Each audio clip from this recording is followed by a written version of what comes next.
तो गाइस, आज से हम स्टार्ट करने जा रहे हैं एक नया एनीमे जिसका नाम है फ्लेरियर फ्रेम। जहां हम देखते हैं कि हमारे मेन कैरेक्टर और उसके सारे क्लासमेट को एक दूसरी दुनिया में टेलीपोर्ट कर दिया जाता है, जहां पर उन सभी लोगों को हीरोज़ माना जाता है। पर हम देखते हैं हमारे हीरो को सबसे लो रैंक मिलता है, जिसकी वजह से सभी लोग उसे मारने के लिए खंडर में भेज देते हैं। और तब वो कसम खाता है कि उन लोगों से इस चीज़ का बदला लेकर रहेगा। और गाइस, चलो आप देखते हैं कि क्या वो खंडर से बचकर बाहर निकल पाएगा और बाकियों से अपना बदला ले पाएगा। तो टाइम नहीं वेस्ट करते हैं, जल्दी स्टार्ट करते हैं। तो यहाँ हमारे मेन कैरेक्टर टोका मेमोरी का बचपन दिखाया जाता है, जहाँ उसकी स्टेप डैड उसे बहुत ज़्यादा मार रहे होते हैं और उसकी माँ भी उसकी मदद नहीं कर रही होती। और तभी हम यहाँ स्कूल बस में देखते हैं ओयोमांडा क्लास प्रेसिडेंट सोंगू को रोमांस नॉवल पढ़ने के लिए चिढ़ा रहा होता है। तब हम देखते हैं कोई भी उसकी मदद नहीं कर रहा होता।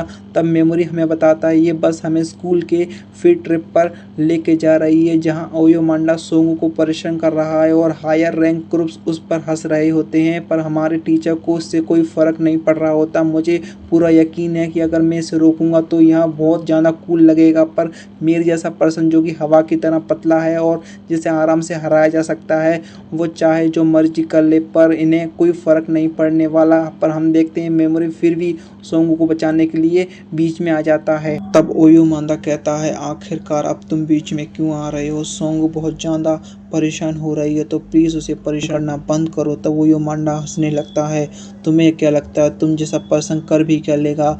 तब किरीहारा ओयोमांडा को सोंगू को परेशान करने से मना करता है। तब ओयोमांडा कहता है, आखिरकार तुम ये क्या कह रहे हो? तुम्हें तो मेरी मदद करनी चाहिए और इस मेमोरी को सबक सिखाना चाहिए। मैं ऐसा नहीं करूँगा और वैसे भी मुझे मेमोरी में कोई इंटरेस्ट नहीं है और तुम्हें भी मेमोरी को इग्नोर करना चाहिए। तो चलो अब सबू को उसकी बुक वापस दे दो, क्योंकि मुझे भी यह सब कुछ ठीक नहीं लग रहा है। तब ओयोमांडा सोंगू को उसकी बुक्स वापस दे देता है और उसके दूसरे लड़के को यासू को तंग करने लगता है, जो कि इस बात से डर जाता है। तो टीचर उन्हें शांत रहने के लिए कहती है। तो मेमोरी सोचता है, मैंने जो भी किया मेरी जैसा पर्सन वैसा कभी नहीं करता, शायद यह सब मेरे सपनों की वजह से हुआ। और तभी हम देखते हैं अचानक से वो सभी लोग एक दूसरे वर्ल्ड में टेलीपोर्ट हो जाते हैं। तब किसी को कुछ भी समझ नहीं आ रहा होता। तब एक लड़की कहती है, बुराई से लड़ने वाले ताकतवर फाइटर, आप सबका यहाँ पर स्वागत है। मेरा नाम गॉड्स विशियस है। हमारी किंगडम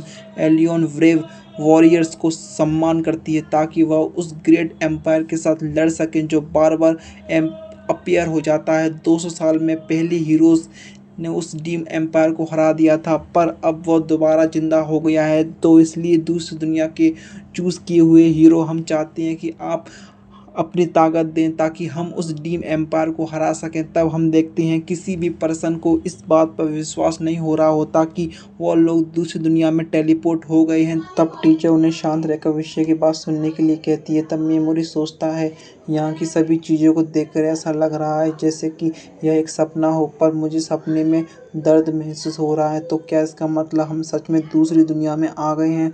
तो किरीहारा कहता है, तो आप यह चाहती हैं कि हम डीप एम्पायर को हरा दें, पर तब क्या होगा अगर हम आपका साथ इसमें ना दे सकें? मैं आपके पास आपकी दुनिया में वापस नहीं भेज सकती, तो हमारी दुनिया में जाने का कोई रास्ता नहीं है। हम रिवर्स सनी का यूज़ कर सकते हैं, पर उसके लिए एक स्पेशल मैजिकल आइटम चाहिए जिसके नाम इवल एलिमेंट है और इससे सिर्फ दो ही तरीके से पाया जा सकता है। पहला, या तो आप इसे ग्रेट डीवन एम्पायर के दिल से निकाल लें या फिर डीवन एम्पायर के मरने का इंतज़ार करें और उस एलिमेंट को एक क्रिस्टल के अंदर एब्जॉर्ब कर लें।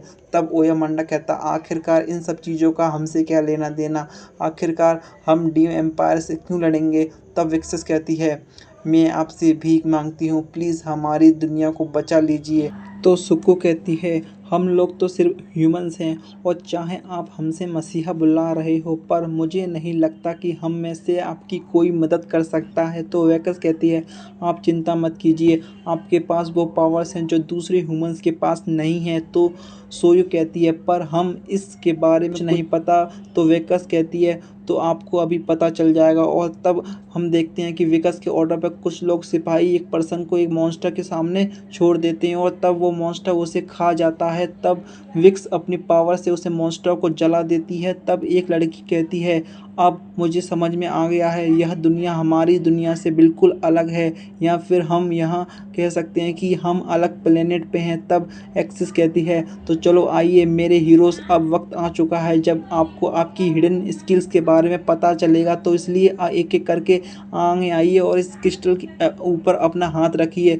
तब हम देखते हैं कि एक एक करके सभी बच्चों को अपने पावर के हिसाब से एक रैंक दिया जाता है, जिसमें हम देखते हैं ओयोमांडा को ए रैंक मिलता है, किरहारा को एस रैंक मिलता है और सोगो को एस रैंक मिलता है। तब बाकी सभी लोग अपने अपने रैंक को हासिल कर लेते हैं, पर हम देखते हैं कि मेमोरी के पास ज़्यादा मैजिक नहीं होती, जिसकी वजह से विक्स उसे इग्नोर कर देती है। तब मेमोरी सोचने लगता है कि दूसरी दुनिया में भी मुझे इग्नोर किया जाएगा, लगता है मेरी ज़िंदगी में यही लिखा है। तब हम देखते हैं कि यासु की बारी आने पर क्रिस्टल पूरा ब्लैक हो जाता है और विश्व से कहती है सिर्फ पास्ट में एक ही बार ऐसा हुआ है और वह डार्क हीरो सच में बहुत ज़्यादा ताकतवर था।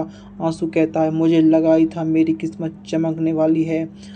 तब सभी लोग अपना स्टेटस चेक करने लगते हैं और यहाँ हम देखते हैं कि मेमोरी के सभी स्टेटस वैल्यू बहुत कम होते हैं और वह एक ई रैंक हीरो होता है। तब वो देखता है कि उसे एक इनहेरिटेंस होता है, जिसके अंदर उसके पास फर्स्ट लेवल की पैरालिसिस और पॉइजन स्किल होती है। तब एक्सिस कहती है इनहेरिटेंस स्किल सभी लोगों के पास यूनिक होगी, पर कुछ लोग ऐसे भी होंगे जिन्हें यह बाद में मिलेगी। तो ओयामांडा कहता है बस करिए आप, और कितना एक्सप्लेनेशन करेंगी।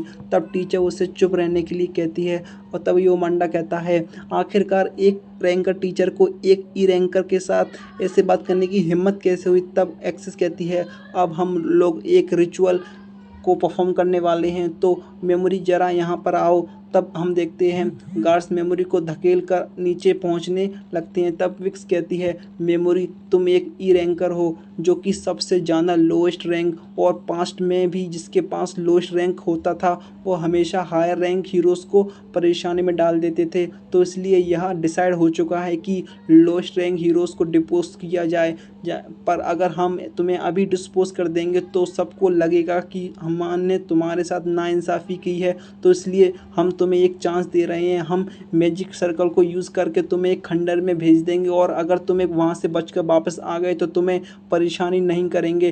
क्या वो खंडर खतरनाक होगा? वो इतना ज़्यादा खतरनाक है कि बहुत से हीरोज़ क्रिमिनल्स जो कि बहुत ज़्यादा डेंजरस होते हैं उन्हें वहीं भेजा जाता है। तो चलो मैं तुम्हें कम से कम उस जगह का नाम ही बता देती हूँ। उस जगह का नाम है द एडवेटर।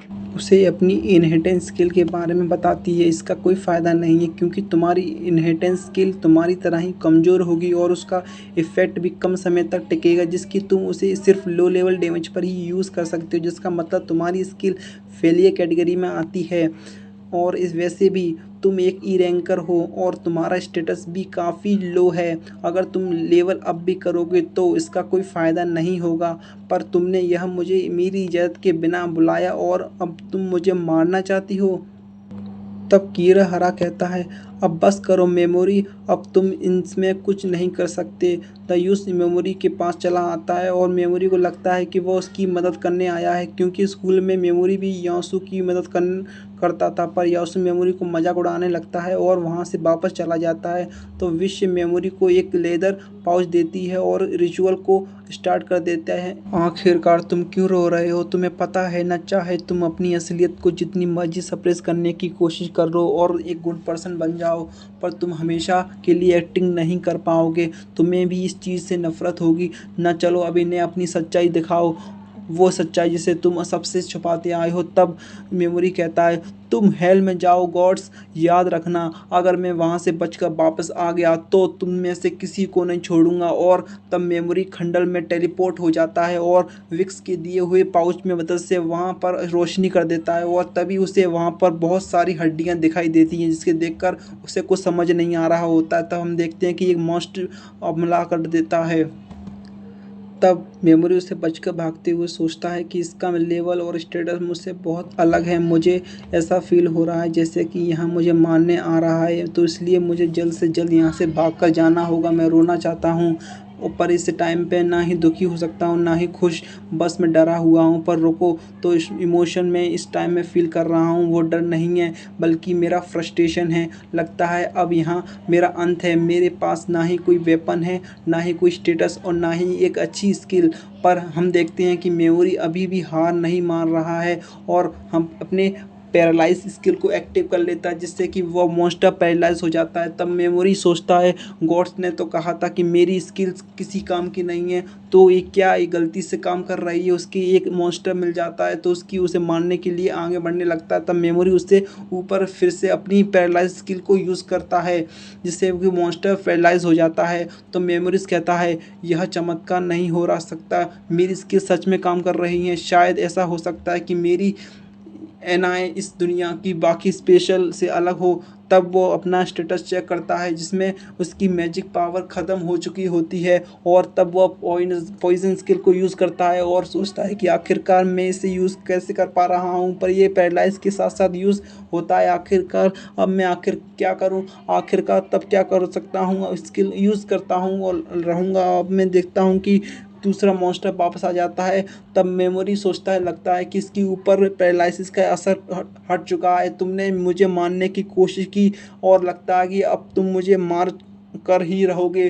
क्या इस टाइम किसी की मुझे यहाँ बचाने नहीं आना चाहिए। आखिरकार यहाँ पर कौन आएगा। वो लोग तो मुझे मरा हुआ देखना चाहते हैं और उसकी अंत आत्मा कहती है कि मैं कोई हीरा नहीं हूँ, मैं तो बस एक बैकग्राउंड कैरेक्टर हूँ जिसे कोई नहीं बचाने आएगा। इसलिए मुझे किसी पर भी भरोसा नहीं करना चाहिए और ना ही किसी की उम्मीद रखनी चाहिए। मैं मेमोरी कहता है मैं जीने के लिए तुम्हें मार डालूंगा। तो चलो फिर से शुरू करें और इसी के साथ एपिसोड ख़त्म हो जाता है।